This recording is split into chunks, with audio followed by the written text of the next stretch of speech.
WWE Elite Series 50 has surprisingly arrived so early, and for today's review, the first half of the set, I am reviewing Shane McMahon, Baron Corbin, and John Cena. These figures look great in the packaging, but do they look great outside of the packaging? You know what? I'm gonna start off with the one that everybody wants to see reviewed, Mr. Shane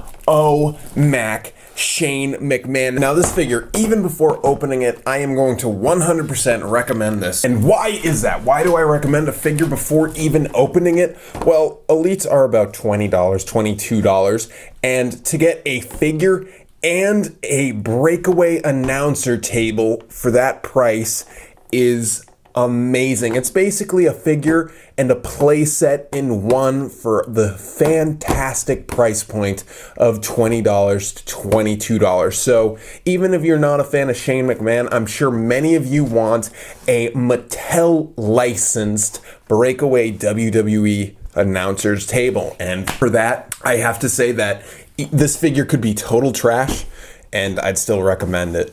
So this is incredible. Let's open this up and see what we're dealing with.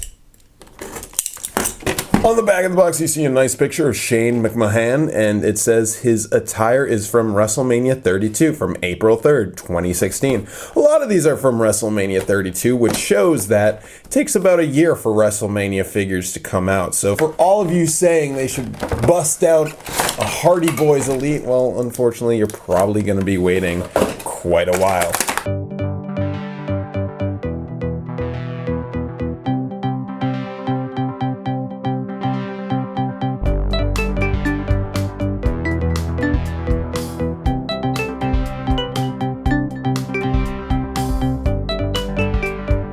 Alright, so here is the table all built together, and it's not as tight as I was hoping for, but that's better for playability. And you can see that the monitors are in there. It has the WrestleMania logo to make it topical to WrestleMania 32. And so many parts of this are breakaway. So if you want to use this for your e-feds or your toy feds, definitely can use it, and you'll definitely have some breakaway moments. Now, it doesn't come with chairs, but I'm sure most people will have some chairs lying around because they are often released with figures. Now, let's check out the Shane Mac. Now, when I first saw this head scan, I thought it looked super cartoony, super Flintstones-esque, but in hand, it looks less cartoony than I expected. Also, I was very nervous about his hair because I thought it was just like one tone of gray, but I'm not sure if this will come across on the camera. They did add a bit of dry brushing to get in a little bit of white. If my heel camera will ever focus on that hair, but I think it's coming across now, even if it's not the best focus, and it's focusing on my hands. But yeah, you can see that in there. Maybe could have done with a little black in there too to get it the real salt and pepper look. But on his shirt, it says "Take the money." Might be seeing a little color differentiation between the sleeves and the actual shirt material. But overall, there isn't a lot of detail with this guy, because most of the budget went into the announcer's table, which I don't blame Mattel for doing at all, because it certainly makes this a much better value, especially considering the last time it was released, I think was in like a Kmart exclusive accessory bundle that was far too overpriced. Now, one thing I do want to note with this guy is that the printing of his logo on the front is a bit gnarly. It's fuzzy, it's malprinted, there are streaks and stuff, but it's not that terrible. But just be aware that I'm not sure how many per case he's packed, but that might be something to look out for when you're buying him at retail. Now, another thing I want to point out is that on the box it says includes breakaway table, which it does, and shirt, which made me think that the shirt is removable. It is not. It is glued on there tight, and there is no way to remove it without cutting it off. But overall, I think that this is a solid release, and I'm not really finding any crazy flaws with it. Sure, you could see me as being overly critical with the negativity towards the printing of that and the lack of any detail, but I don't have any pictures to look up right now. I'm kind of rushing this review to get it out there so y'all can see this and decide right away if you want it or not. But there are definitely some printing issues with the decals on it, and that's never fun, but it's certainly something that people can pass over and ignore if they want. Now for the moment that everyone's been looking forward to. How well does he go through this table? Can he do like classic? Yep, that was awesome. Let's have an instant replay slow. Awesome. Yep, so you can have a lot of fun playability with this guy. So I think definitely if you want a Shane McMahon, pick it up, even though he has like paint flaws and stuff. Even though, you know, he has flaws and the printing and the painting isn't that great, I think that this is a very good release. Now up next is big boy himself, John Cena, who proposed to Nikki Bella at WWE WrestleMania 33. But when is this figure from? Oh, it's from SummerSlam, August 21st, 2016. So maybe we will see the Hardys pretty soon. But this is John Cena in his red, white, and blue attire with the imagery alluding to Pabst Blue Ribbon, apparently. And there was some legal issues or something. I don't know what happened. I just know they changed his shirt for a hot second there, but then changed it all the way back. So this is John Cena. I did a little snarky custom fig hack of this figure saying like, oh, I was able to get it early because I predicted that they wouldn't actually give us a shirt with this release. You can go back and check out that fig hack. I was kind of a bozo head. But then they threw this figure out in my face and I was like, holy crap, Mattel. You were able to give us a freaking t-shirt? Thank you so much. So pretty much John Cena reviews, you can rush through them and say, does it have a shirt? Yes or no? Yes, it's a good figure. No, hold off and skip it because this guy has a shirt, so therefore it's a good figure. Now the face, what do you guys think? You see Cena in that, or do you just see Jabroni Joe in that? Let me know in the comments because I never see Cena in his head scans, honestly. Like from that angle, yeah, but head on, not really. Maybe a stylized Cena. And I made a prediction that they're going to start going back to painted on muscle bands for the John Cena figures, and I think a lot of people agree with that statement and have been whispering about it. But as we see here, this is still a separate part. I'm always a little negative towards that because I have had breakage issue in the past with that style of elastic, it just breaking off over time from air and degrading quality, but hopefully this one will be better. Here's his shirt. It's printed very nicely. It does look like his shirt does. If it didn't, that would be stupido. And he has a nice looking belt, even though he has black jorts, which not the most exciting. Seems to be the common trend to have an all-black Cena. This guy looks good with his shirt on. Looks like any other John Cena figure, just different colors and stuff like that, different face. But overall, I'd say you don't have a Cena with a shirt, pick this up. You already have a Cena with a shirt. Decide if you want this, if you really like the design of the shirt and the color scheme. But for me, if I wasn't doing reviews, I'd probably skip this guy because I have so many John Cenas wearing pretty much all black, and I'll wait for his blue one, which probably won't have a shirt. His contemporary blue style. Earn it. Isn't that what it says? But that probably won't have a shirt. So, oh well. But here we have a John Cena with a shirt. So I can't really fault that because that's all you really need for a good John Cena release. Thank you guys for watching this review. Let's check out Baron Corbin. I want to note that everything is printed very nicely, very clear, not having any of those logo issues like I was seeing with Shane O'Mac. Everything is crisp and clear, so no worries there. The final guy for today's review is Baron Corbin. Now this is looking a little paltry in his case compared to people like Shane O'Mac, who has crazy accessories, and this is probably the reason why Shane O'Mac had so much, because less of the budget went to Baron Corbin and more of the budget went to Shane. But that's cool, because what do we really need with Baron Corbin other than an entrance jacket? A forklift to run over Dean Ambrose? This attire is from NXT TakeOver Dallas, April 1st, 2016. Therefore, this is an NXT figure, but oddly enough, they put SmackDown on there because he's SmackDown brand now, but that's cool. Career highlight is 2016 Andre the Giant Memorial Battle Royal winner. So why didn't they include that thing in there?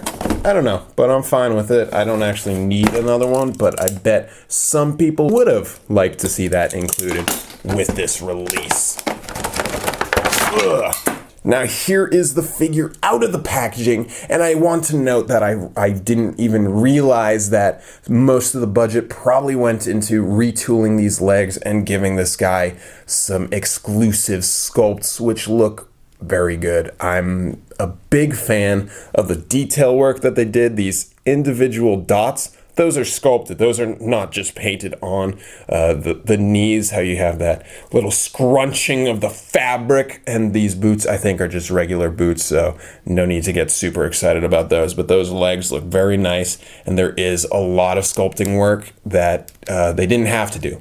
Like those dots, they could have just painted that on, but they sculpted that, which is nice. And the jacket, again, has a lot of sculpting work.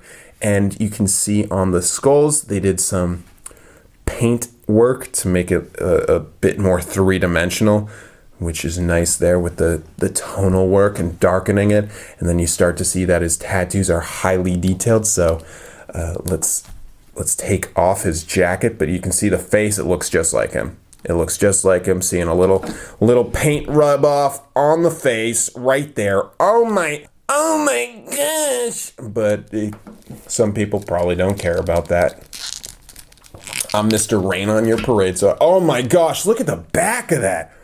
Whoa, that looks so nice. I love the detail in there, the color tones and stuff like that. The color tones, the 3 colors they use to paint that. But I do enjoy that level of detail, and the paint work isn't absolutely atrocious. But let's get this Dumbo jacket off, dude. What does it even look like, dude? Was this a fashion show project? All right, here he is. Ooh, he's looking buff. Is he looking too buff? Let me know in the comments if he's too buff. But I do like the torso they used for him. And I've said this before with his basics. I love the replication of his tattoos. I think they do a really good job with that. They look really cool on the figure. And they look really cool in color and not basic mode. So this is looking nice. You move that hair to see even more. And wow, this I think's a different head than the basic. I don't remember this hairstyle, but I could be totally wrong. And I'm seeing now even more sculpture on the pants. There are back pockets even. Oh my gosh. Oh, and then you rotate the arm and there's more tattoos.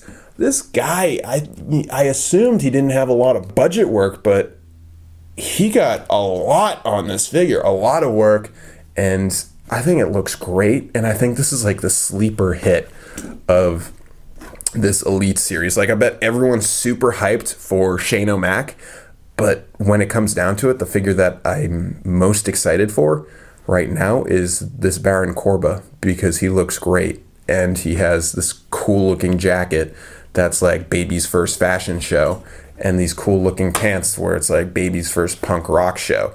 And this figure rocks straight up. This is really cool. Now accessories, Andre the Giant would have been a nice inclusion, but the attire isn't from that moment. So I think it's acceptable to have this level of detail on this jacket and just this figure, because as we saw with Sasha Banks, they didn't do this level of detail for the Sasha Banks jacket. So Mattel, you're doing a good job, even though we're still getting paint flaws and stuff like that. But it wouldn't be a Tommy Toy Travels toy review if I didn't talk about paint flaws. One thing I love about having these pants sculpted, and something I hope Mattel starts doing, is sculpting knee pads instead of using those replaceable knee pads, is it really opens up a high level of articulation, because Mattel have a lot of articulation in the legs and stuff like that. Oh, speaking of, yeah, baby, they fixed the foot issue. I noticed that on Elite 49 that the feet start moving, but it looks like it's totally fixed. Thank you. But yeah, this guy has so much articulation with the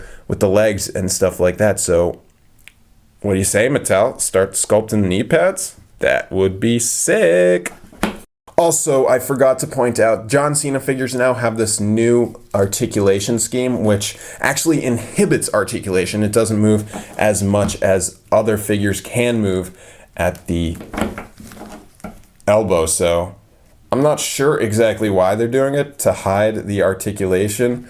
I know it's to hide the articulation point, but in all honesty, I don't think there was any issue with it, and this creates more issues. So if it's not broke, don't break it more. If it's fixed and not broke, don't fix, whatever that dumb phrase is.